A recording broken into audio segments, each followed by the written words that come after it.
नमस्ते दोस्तों। भाग 1 में आपने देखा संग्राम सिंह और उसका परिवार अब एक पल के लिए सांसें थामे खड़ा था उस भयानक नज़ारे के सामने। अब भाग 2 में देखिए आप आगे क्या होगा। उसकी आंखों के सामने भयानक दृश्य था। कार की हेडलाइट्स पर ताजे खून के धब्बे नजर आ रहे थे। ओह माय गॉड, गीता के मुंह से निकला। अब ये क्या है? एक पल के चुपते सन्नाटे के बाद संग्राम सिंह ने धीमे स्वर में कहा, मैंने तो आप लोगों से पहले ही कहा था कोई न कोई कार से टकराया था, वरना ये दुर्घटना नहीं होती। पापा, अब तो आपको यकीन हो गया ना? ये सब देखकर राहुल ने लगभग चिल्लाते हुए कहा। हे भगवान, अर्चना चिल्लाई। मैंने कहा था यहाँ कुछ गलत हो रहा है। कुछ तो गलत है। ये खून के दाग कहाँ से आ गए? किसके हैं ये खून के दाग? अर्चना ने जोर से संग्राम सिंह के बाजुओं को दबाकर कहा।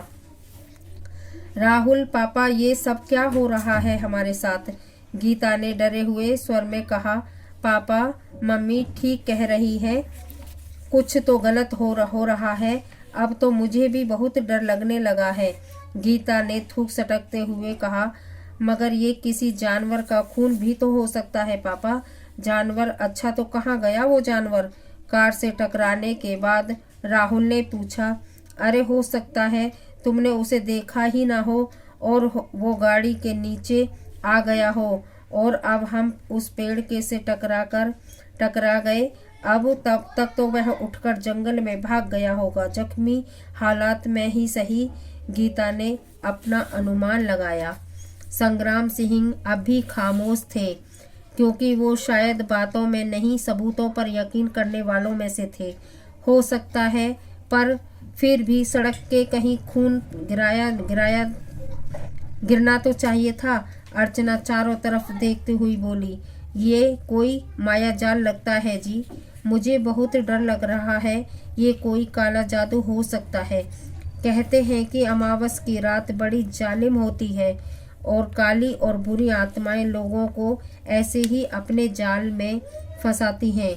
अर्चना के बातों से राहुल बहू और गीता दोनों को यकीन दिलवाना शुरू कर दिया कि ये सब किसी कारण से उनके साथ घट रहा है। जंगल के बीचों बीच खड़े चारों तरफ के घने और भयानक जंगल का नज़ारा अर्चना की बातों को सच बनाने जा रहा था। पापा, मम्मी सही कह रही हैं। मैंने भी आपको कहा था कार से कोई भी तो टकराया था। जरूर था, लेकिन मुझे ठीक से नहीं दिखाई दिया। राहुल ने अपनी बात कही। ऐसा लगा वाकई वो अपनी मम्मी की बातों में सहमत हो रहा हो। राहुल संग्राम सिंह झुंझलाए और वह उनकी बारी थी बोलने की। कम से कम तुम तो अपनी मम्मी का साथ मत दो फिजूल की बातों में। अरे इसे तो भूत प्रेत तंत्र मंत्र की बातें बनाने का शौक है। 35 सालों का तजुर्बा है मेरा इसके साथ। ये सब बकवास बातों को मत करो प्लीज, संग्राम सिंह गुस्से में बोले। अगर ऐसी बात है तो आपने बताइए कि कहाँ है वो? इस कार से टकराया था। अर्चना भी गुस्से में चीख उठी। कहाँ गया? आसमान निगल गया? मैं आसमान में चला गया या धरती में समा गया? बोलिए अब। तुम अब चुप हो जाओ थोड़ी देर के लिए प्लीज, संग्राम सिंह ने अर्चना को घूरते हुए गोल गोल मटोल आंखों से घूरकर उसे चुप करवाना चाहा और वह एकदम चुप भी हो गई। पर सड़क अब भी खाली थी, क्योंकि सच तो बस यही था कि सिवाय उसके और जंगल में और कोई नहीं था। कार की हेडलाइंस के रोशनी बस उन पर आ रही थी। आसमान तो वैसे काली स्याही में ही नहाकर आया हुआ था। संग्राम सिंह और राहुल उस जगह के आसपास आ गए जहां से कार बहकर दुर्घटना हो गई थी और टॉर्च की रोशनी में इधर उधर कुछ ढूंढने लगे। शायद अब तो उस खून के धब्बों का एक्सीडेंट के कारण तलाश रहे थे, पर वह ऐसा कोई भी निशान नहीं था जिससे वह कहा जा सके कि वहाँ कोई एक्सीडेंट हुआ हो। या कार से कोई टकराकर गिरा हो या जख्मी हुआ हो, बल्कि अब तो जंगल में अजीब सी आवाज भी आने लगी थी। पर उन आवाज़ों को साफ सुन पाना मुश्किल हो रहा था। नहीं था अर्चना और गीता भी उन आवाज़ों से ध्यान टकराने की कोशिश कर रहे थे। पापा, यहाँ तो कोई निशान नहीं था। राहुल ने जंगल में आती हुई हल्की अजीब आवाज़ों से को ध्यान न देते हुए उस जगह के आसपास का मुआवजा करते हुए कहा। संग्राम सिंह अब भी आसपास देखने में लगे हुए थे। हो सकता है ये वो कार टकराने के बाद उछलकर सड़क किनारे इस ढलान से लुढ़क कर नीचे झाड़ियों में चला गया हो। आखिर कार बहुत स्पीड में थी, वह जरूर बेहोश हो गया होगा, तभी हमारे आवाज देने पर भी वह सुन नहीं पा रहा हो। संग्राम सिंह ने अपना एक और तर्क लगाया और फिर राहुल के हाथ से टॉर्च ली और ढलान की ओर रोशनी दिखाई, लेकिन उस तरफ झाड़ियों के सिवा और कुछ नहीं दिखा। पापा, गीता ने कहा, आप अगर वाकई ऐसा है तो हमें उस व्यक्ति को ढूंढकर उसकी मदद करनी चाहिए, अगर वो वाकई जानवर नहीं था तो। अर्चना ने घबराई और लड़खड़ाई आवाज में कहा। तुम लोग मेरी बात समझ नहीं रहे हो, अर्चना बड़बड़ाते हुए बोली। और कितनी बार कहूँ आप लोगों से, हम यहाँ फंस गए हैं। पहले ही कहा था जल्दी घर निकल जाने के चाहिए, कुछ नहीं मिलेगा यहाँ। देखिए वही सब हो रहा है जिनका कि मुझे डर था। ये शैतानी का काम है। भला कार से टकराने के बाद कोई कैसे उठकर कहीं जा सकता है? और अगर वो सच में कोई इंसान था तो कहाँ गया? और इतनी रात गए यहाँ जंगल में आखिर कौन था? अर्चना सिंह की बातों से संग्राम सिंह आग बबूला हो गया। अर्चना, अब एक लफ्ज भी और कहा तो अच्छा नहीं होगा। अरे, एक फौजी की बीवी होकर तुम्हें ऐसी कायरता भरी बातें करने में शर्म नहीं आती? मुसीबत के समय बच्चों को साहस देने के बजाय ये पागलों जैसी बातें करती हो। भूत प्रेत तंत्र मंत्र, उफ, क्या करूं अब मैं? पापा, आपको ये देखना चाहिए। राहुल ने कार के नीचे इशारा करके कुछ दिखाना चाहा। अब कार के उस तरफ सभी लोग आ चुके थे। उधर खून के निशान टायरों पर जाकर तक जा रहे थे। फिर सड़क के दाहिने तरफ थोड़ी सी दूर में मिट्टी का घिसने का निशान थे। पापा, इसका मतलब आपको कुछ ठीक अनुमान लगाया? जो कुछ भी हमारी कार से टकराया था वो जरूर सड़क से उछल कर किनारे गिरा होगा। वैसे भी स्पीड इतनी ज़्यादा थी कि ऐसा होना स्वाभाविक है। पापा, हमें देखना चाहिए, मदद करनी चाहिए।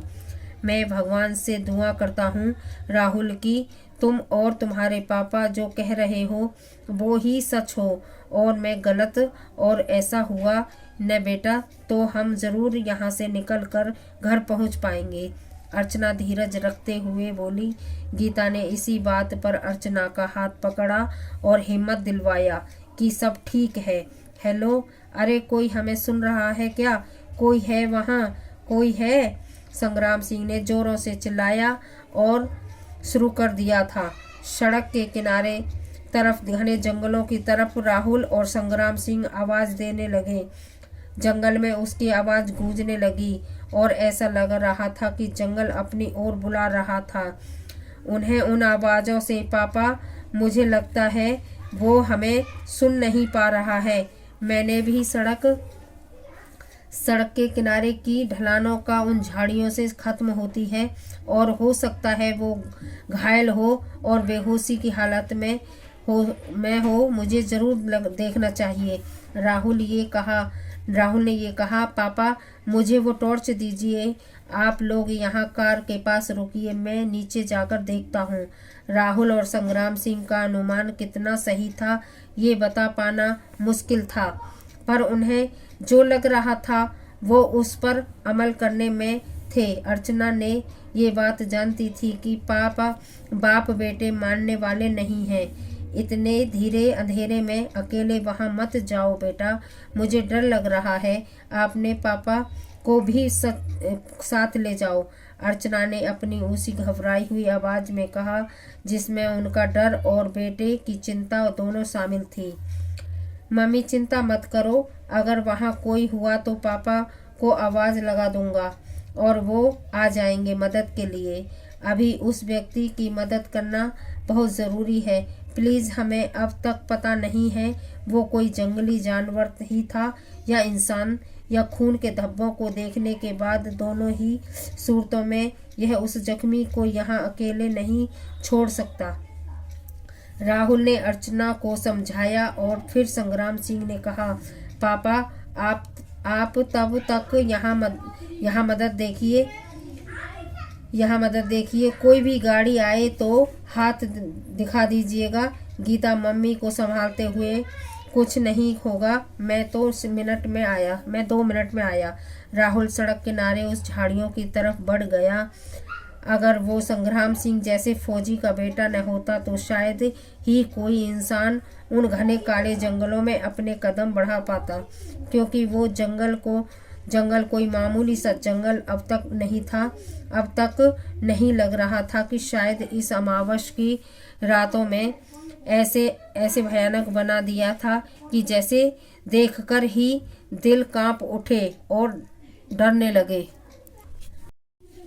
आगे की कहानी में भाग 3 में सुनने को मिलेगी और भाग 3 में वीडियो बहुत जल्द डालूंगी।